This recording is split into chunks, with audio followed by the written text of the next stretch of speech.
And let's get into this American Psycho story. So now, one of the things I've always loved is Bret Easton Ellis's book, American Psycho. I also love the movie with Christian Bale. And you could just sense all the homoeroticism. I knew I wasn't going crazy back in the 2000s. Yeah, I was young then, and I didn't understand a lot that was going on.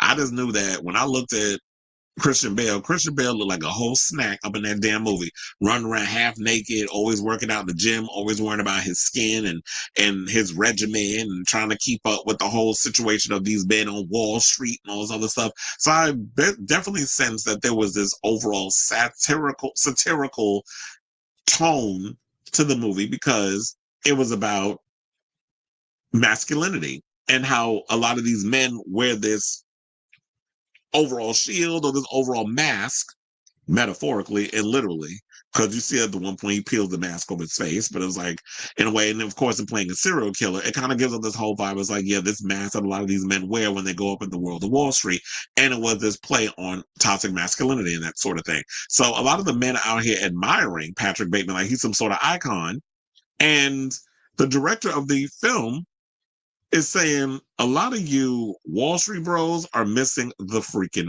point of what the movie was about. So the movie came out back in 2000. I can't believe it's been that far back. And I read the book, and Bret Easton Ellis, who I mentioned is a homosexual, wrote it. So yeah, when you are a gay man, you can pretty much see the nuances because we have to float between the worlds. Like, you know, when we out of the job or whatever the case is, we go live our best gay life in our own little ghettos and establishments where we can let our freak flag fly. And then when you go out in that world of where you have to present some type of heteronormalcy with the type of job you have and all those other things, he understood what that world was. So this was a satirical take on Wall Street.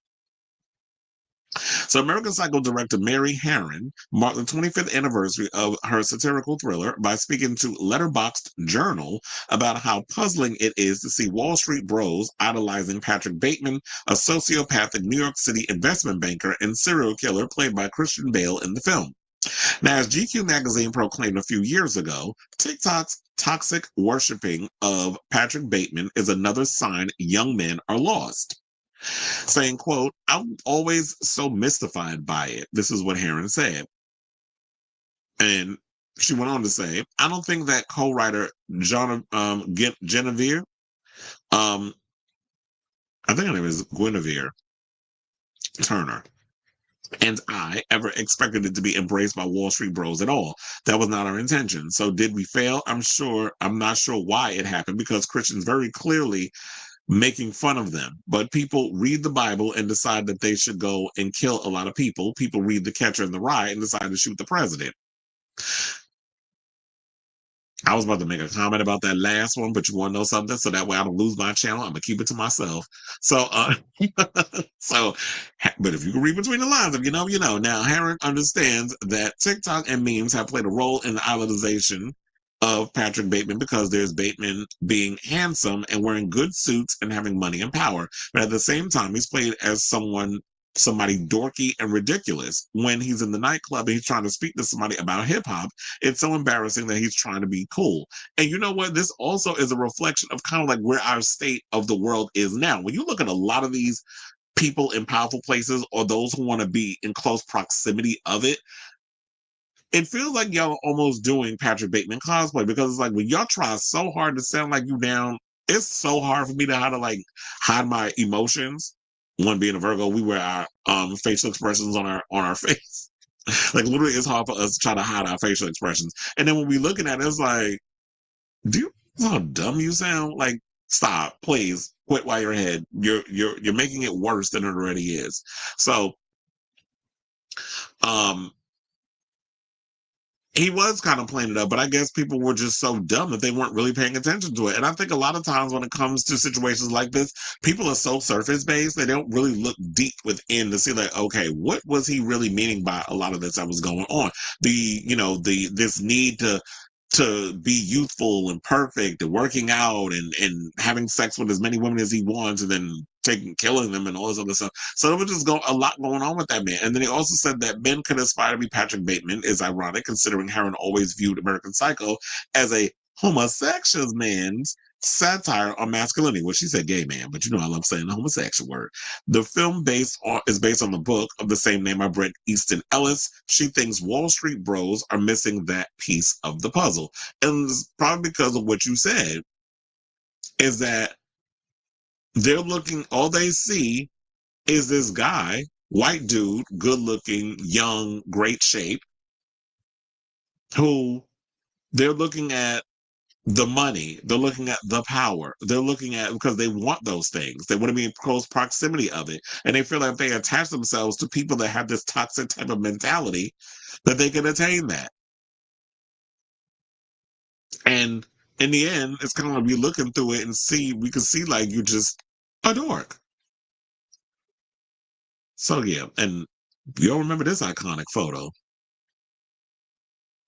So Ellis being gay allowed him to see the homoerotic rituals among these alpha males, which is also true in sports and is true in Wall Street. And all these things where men are prizing their extreme competition and they're elevating their prowess kind of thing.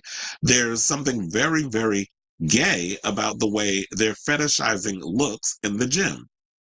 Yeah, because if you really think about it, they say a lot of times a lot of women don't really care about their men being overtly muscular or having like this perfect body. Like people automatically assume that, yeah, you're doing it either for yourself or you're doing it for other dudes when you're in the gym and trying to stay fit and all this other stuff. You're not really doing it because you're trying to bag a girl.